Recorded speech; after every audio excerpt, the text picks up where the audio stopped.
Сайн байцгаана уу та бүхэнд. Amnesty International байгууллагын жил болгон уламжлал болгон гаргадаг дэлхийн хүний эрхийн төлөв байдлын 2024 оны тайланг танилцуулъя. Amnesty International энэхүү тайлан гаргахдаа дэлхийн 150 улс орнууд дахь хүний эрхийн нөхцөл байдлыг дүгнэн авч үзээд нийт 5 бүс нутаг буюу ойрхон орнд болон Хойд Африк, Америк, Ази намхантлаа болон Европ болон Төв Аз гэсэн ийм бүс нутгаар гаргасан. За энэхүү тайлан гаргахдаа хүний эрхийн олон асуудал байгаа хэдий боловч эдгээр асуудлыг тоймлон 5 гол сэдвийн хүрээнд авч үзсэн. За үүнд зэвсэгт мөргөлдөөн ба хүний эрх, өөрөө сэтгэгчид болон шүүмжлэгчдийг дарангуулах, ялгуурлан гадуурхалт, эдийн засаг болон уур амьсгалын шудраг бус байдал, технологийн дэвшлиг, байгаль орчин болон хүний эрхийн эсрэг ашиглах гэсэн ийм 5 бүлэг асуудлыг онцолж байна. Эдгээр асуудлууд нь 2024 оноос өмнө хийгээд 2024 улмаар 2025 цаашид олон жилүүдэд даймжрах хүний эрхийн ноцтой асуудлууд гэж үзэж болно. За ингээд та бүхэнд зэвсэгт мөргөлдөөний асуудлыг танилцуулъя. Та бүхний гар дээр Amnesty International байгууллагын энэхүү тайлан бичмэл хэлбэрээр байгаа учраас дэлгэрэнгүй мэдээллийг тайлангаас авч үзэх боломжтой. За зэвсэгт мөргөлдөөн бол дэлхийн улс орнуудад олон талд тулгымцсан асуудлыг бий болгосон ийм асуудал байна. За дэлхийн 20 орчим улс орнд үүсэж байгаа дотоодын болон улс хоорондын зөрчил мөргөлдөөний улмаас олон сая хүмүүсийн аж амьдрал сүтлээ. Буркина Фасо, Камерун, Төв Африкийн Бүгд найрамдах улс, Конго, Этиоп, Ирак, Израиль, Палестин, Мозамбик, Мянмар, Судан, Украин, Йемен гэх зэрэг улс орнуудад зэвсэгт мөргөлдөөн гарлаа. За гол асуудал нь эдгээр зэвсэгт мөргөлдөөний эсрэг олон улсын олон тал байгууллагуудыг авч хэрэгжүүлж байгаа үйл ажиллагаа тийм ч хангалттай биш. За дээрэс нь Орос болон Украины нөхцөл байдал, Израиль болон Палестины мөргөлдөөн, за эдгээрт бусад зөрчлийн зэвсэгт мөргөлдөөнд авч хэрэгжүүлж байгаа арга хэмжээ нь ялгууртай бөгөөд дабл стандарт тогтсон байна гэдэг өмнөх жилийн тайлангийн дүгнэлт мөн давтагдлаа. За ялангуяа Палестины эсрэг Израилийн авч хэрэгжүүлж байгаа геноцидын гэмтгэрэг апартеидын тогтолцоот системд хүний эрхийн зөрчлийн үр дагаврын эсрэг нэгдсэн үндэсний байгууллага болоод бусад олон тал байгууллагуудын үйл ажиллагаа тиймч хангалттай байж чадсангүй. Гэхдээ зарим амжилтууд гарсан. Тухайлх юм бол Израилийн Палестины эсрэг авч хэрэгжүүлж байгаа арга хэмжээ нь геноцид гэдгийг тодорхой шийдвэрээр олон тал байгууллагаас шийдвэр гаргалаа. За гэвч нэгдсэн үндэсний байгууллагын аюулгүй байдлын зөвлөл гэх зэрэг гол байгууллагуудаас шийдвэр гаргахад гүрэн улс орнууд, ялангуяа Америк нэгдсэн улс тэргүүтээ улс орнууд шийдвэрт хориг тавих эрхээ зөв бус уруулан байдлаар ашиглаж олон сая хүний аж амьдралын асуудлыг таягдан хаялаа гэдэг ийм дүгнэлт гарлаа. За энэ нь цаашид олон улсын олон талт байгууллагууд хүний эрхийн дүрм суурилсан тогтолцоог бат найдвартай хамгаалж чадах эсэх, үр дүнтэй байж чадах эсэх үнсэл бүхий эргэлзээ, шүүмжлэлийг бий болголоо. Олон улсын шудраг осны институтээс зарим шийдвэр гаргасан. Тухайлх нь бол Израилийн зарим албан тушаалтнуудыг геноцидын эсрэг гэмт хэрэгт холбогдуулан баривчлах шийдвэрийг гаргасан. За гэвч Америк нэгдсэн улс үүний эсрэг олон улсын эрүүгийн шүүхийн прокуроруудын эсрэг увайгүй байдлаар хариу санкцийн арга хэмжээ авч хэрэгжүүлэх Европын хэд хэдэн улс орнууд олон улсын эрүүгийн шүүхийн шийдвэрийг биелүүлэхгүй гэдгээ ил шууд тодорхой байдлаар гаргалаа. Мөн урьд гаргасан тухайлбал Оросын холбооны улсын нэр бүхийн албан тушаалтнуудыг олон улсын эрүүгийн шүүхээс баривчлах шийдвэр гаргасныг Ромын дөрмийн гишүүн улс орнууд биелүүлсэнгүй. Үүнд Монгол улсыг тайланд онцоллоо. Зэвсэгт мөргөлдөөний улмаас олон сая хүн дөрвөх орогнол хүсэх асуудал гарч ирлээ.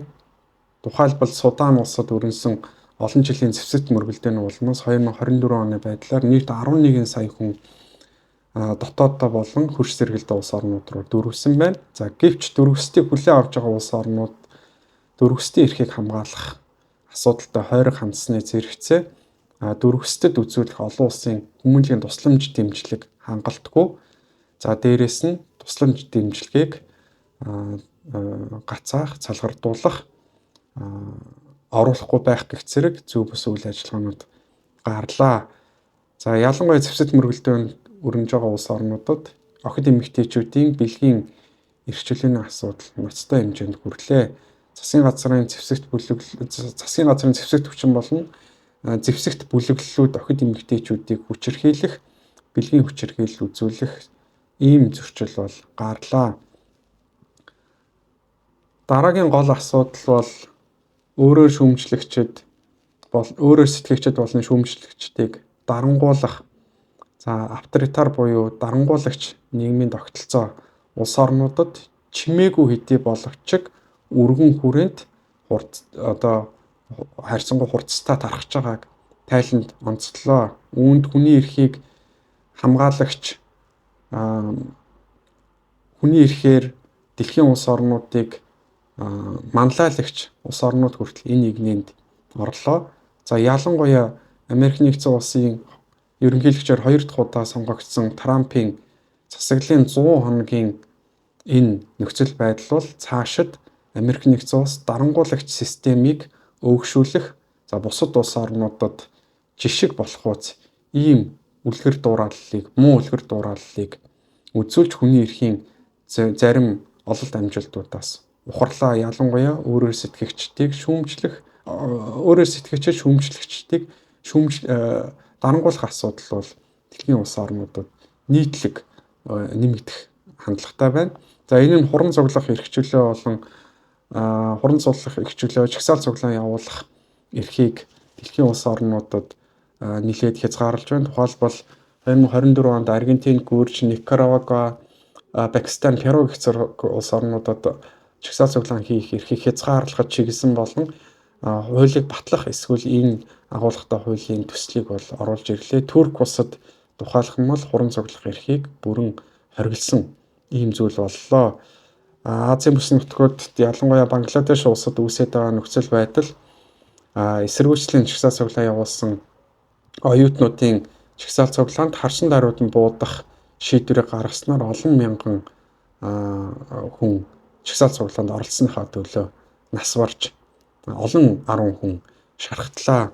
За үзэл бодлоо илэрхийлэх эрхчлөө Афганистан, Бангладеш, Беларусь, Хятад, Эквадорын Гвиней, Гамби, Гүрж, Герман, энэ этхэг Киргиз гэх зэрэг олон улс орнуудад энэ эрхийг бол хаан богдууллаа.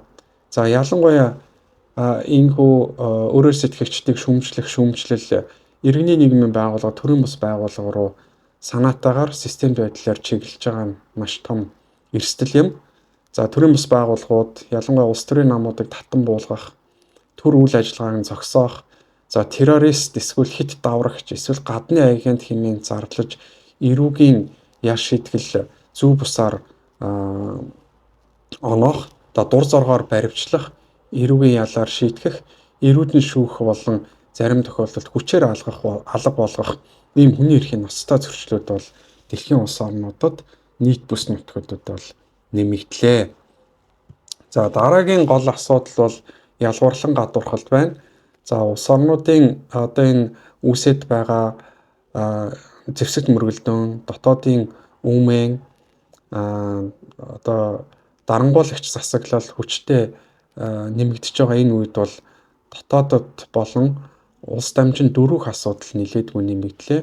За харамсалтай нь дөрвөсөд болон орогнол хөсөгч цагаачдын асуудлыг улс орнууд шийдвэрлэхдээ арьс үндсээр болон бусад хэлбэрийн ялгуурлан гадуурхалтаар хандаж байгааг бол тайланд онцоллоо. Энэ бол урд олон тайланд бас дурддагжсэн дабл стандарт тогтоосонтой бол дахин энэ жил тайланд онцлогдлоо.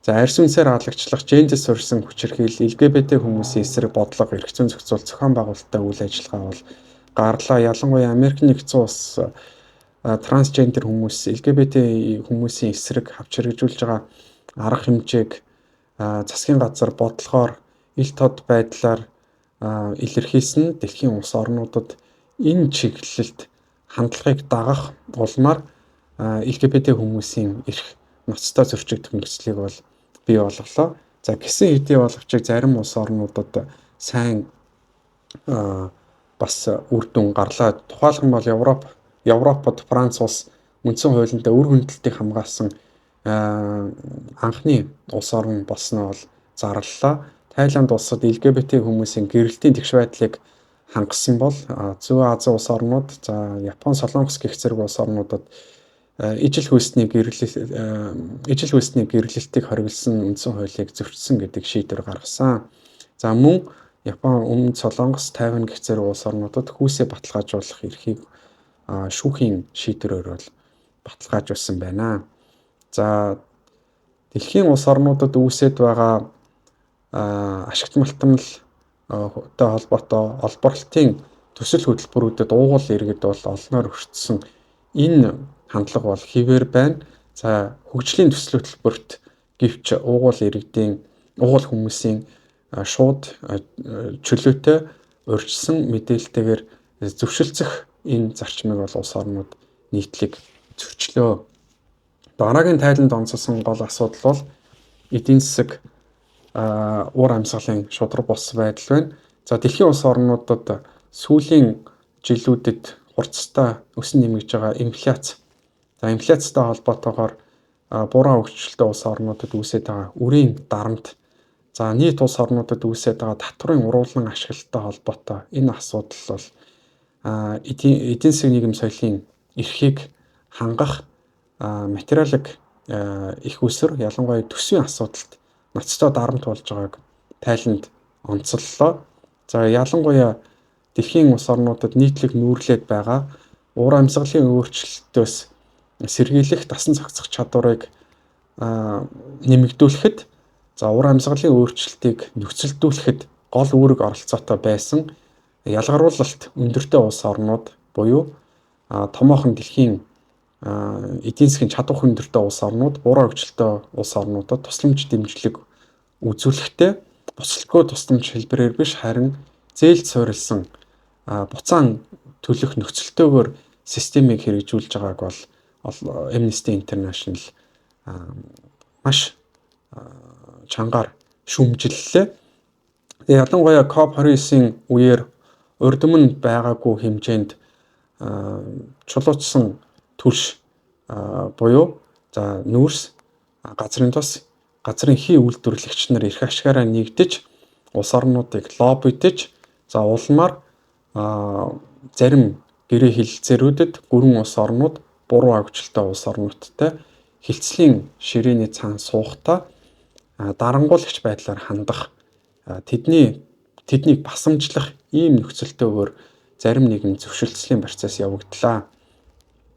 За эрчим хүчний шударга шилжилтэнд шаардлагатай чухал ашигт малтмлын эрэлт хэрэгцээ улам бүр өсөн нэмэгдэж байгаа хэдий боловч энэхүү хэрэгцээг хангах гол бүс нутгууд нь буруу хөгжилтэй улс орнууд. Гэвч тэдгээр буруу хөгжилтэй улс орнууд байгаль орчин болон хүний эрхийн стандарт чухал ашигт малтмлын хувьд тийм ч сайн хөгжөөгүй байгаа нь цаашид олон мянган хүн, олон сая хүн нөлөөлөлт өртөх, за улмаар нүүн шилжих ийм эрсдэлд хүрч болох юм а гэдгийг бол Тайланд дурдсан байна. Ялангуяа уур амьсгалын шудраг бос байдалтай холбогдуулаад Парисын хэлэлцээрт оролцогч улс орнууд өөрийн дотоодын үүрэг амлалтаа биелүүлэхгүй, харин ч ухрах, за ялангуяа чулуучсан төс, газрын тос, газрын хий үйлдвэрлэлийн салбарт төсвийн хөрөнгө оруулалтыг өгөх, за буцаагаад зарим үйл ажиллагаануудыг сэргээх ийм ноцтой үр дагавар гарсныг Тайланд дурдлаа. За хамгийн сүүлийн асуудал бол технологи ба хүний эрх байна. За Америк нэгдсэн улсын ерөнхийлөгч Трампын технологийн том компаниудтай хамтын ажиллагаагаа өргөжүүлж байгаа. Тэр бүхэл засаг захиргаандаа зөвлөхөөрөө энэ чиглэлийн хүмүүсийн олноор ажилуулж байгаа нь технологиг хүний эрхийн эсрэг ашиглах бизнес засгийн газрын байгууллага үгсэн тохиролцох ийм нөхцөлийг бүрдүүлж байна гэж Amnesty үзлээ. Ялангуяа нүүр царай таних технологи, дрон болон мөрдөн тандалт, өндөр халдлагын тагнуулын програм улам гүнзгийрлээ. Захим зар сурчлагын тандалт хэрэглэгчийн мэдээллийг уруулан ашиглах, өөрөөр хэлэх юм бол захим орчинд цугларсан олон сая хүний мэдээллийг хүний эрхийн эсрэг уруулан ашиглах, улмаар хувийн нууцтай байх, мөрдөн тандалтаас ангид байх энэ эрхэд бол ноцтой хохирол учруулах эрсдэл улам бүр нэмэгдэж байгааг дурдлаа. Ялангуяа хандлт суурилсан бизнесийн загварчлалыг 2 дахин бууруулах үүрэг амлалтыг урьд аваад ясан бизнесийн байгууллагууд өөрийн өгсөн үүрэг амлалтаас ухарч харин ч үүсгэгч хиймэл оюун ухааны хэрэглгээний зохицуулалтад стандартгүй хүний эрхийн хамгаалтгүйгээр улам бүр гүнзгий технологиг нэвтрүүлэх ийм нөхцөл байдлыг бол бий болголоо. Дэлхийн улс орнуудад хиймэл оюун ухаан болон технологийн дэвшлиг ашиглахдаа ялангуяа нийгмийн халамж, цагдаа, хувь сахиулах байгууллага үйл ажиллагаа, шилжилт хөдөлгөөн, цагаачлал болон дөрвөстэй асуудлыг шийдвэрлэхдээ автоматжуулсан хэрэгслийг илүүтэй ашиглаж байгаа нь арьс үндэс болон бусад хэлбэрээр алагчлах, ялгарлан гадуурхах нөхцөлийг бүрдүүлж байгааг тайланд дурдлаа. Хэдийгээр дэлхийн улс орнууд технологийн дэвшлиг нэвтрүүлж байгаагаа цаг хугацаа хэмнэх, зардлыг хэмнэх, үйл ажиллагааг илүү иргэдэд хүртээмжтэй байлгахтай холбон тайлбарлаж байгаа хэдий боловч хүний эрхийн эрсдэл ялангуяа нийгмийн эмзэг, ялгарлан гадуурхалтанд өртөх эрсдэлтэй бүлгийн эрхийн асуудлыг онцгойлон авч үзэхгүй байгаа нь